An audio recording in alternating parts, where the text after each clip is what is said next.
நண்பர்களுக்கு காலை வணக்கம். இந்த நாளிலே வேதத்திலிருந்து ஒரு வாசகம் சொல்லியிருக்கிறது.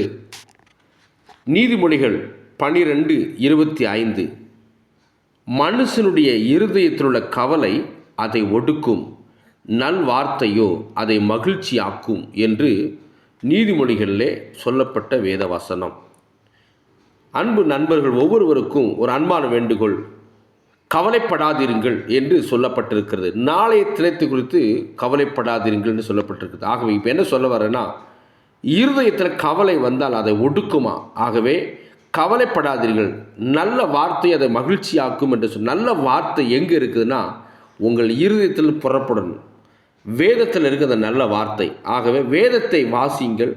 வேதத்தில் சொல்லப்பட்ட எல்லா வசனங்களும் மனிதனுடைய வாழ்க்கையிலே மகிழ்ச்சியை தருகின்றது. ஆகவே வேதத்தை தேடி வாசியுங்கள்.